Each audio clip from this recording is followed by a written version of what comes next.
In the beginning, there was harmony, a world untouched by pain or sorrow.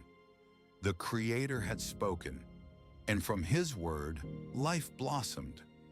Rivers shimmered through emerald valleys, trees reached toward the heavens, and every creature moved in peace. And in the midst of this paradise stood two beings, Adam and Eve, the first humans, shaped by God's own hands, living reflections of His image. They walked freely through the Garden of Eden, their hearts pure, their souls unburdened. Among the trees of the garden stood one unlike any other, the tree of the knowledge of good and evil.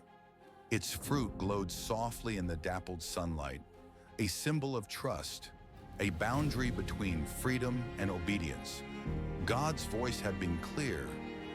You may eat from every tree in the garden, but from the tree in the midst of the garden you shall not eat, for in the day you eat of it, you will surely die. The garden flourished and peace remained, but unseen the enemy watched. A whispering presence moved among the leaves, subtle, patient, determined. Then one quiet morning, the serpent approached Eve. Its voice, smooth as silk, carried a question that would echo through time.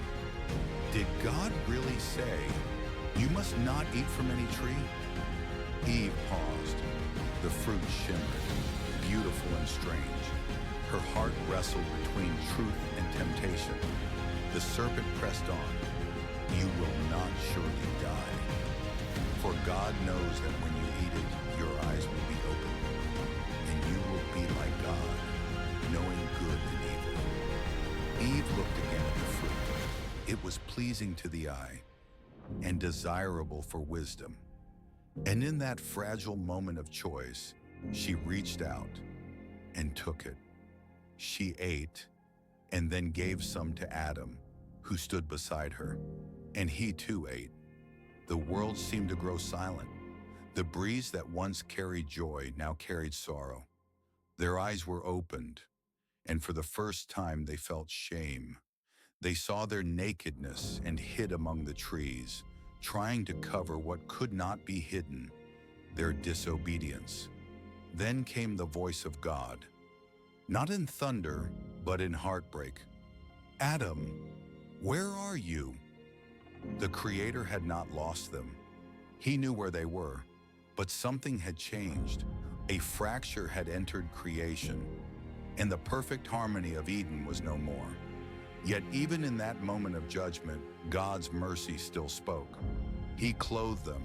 He promised redemption, a future Savior, one who would crush the serpent's head and restore what was lost.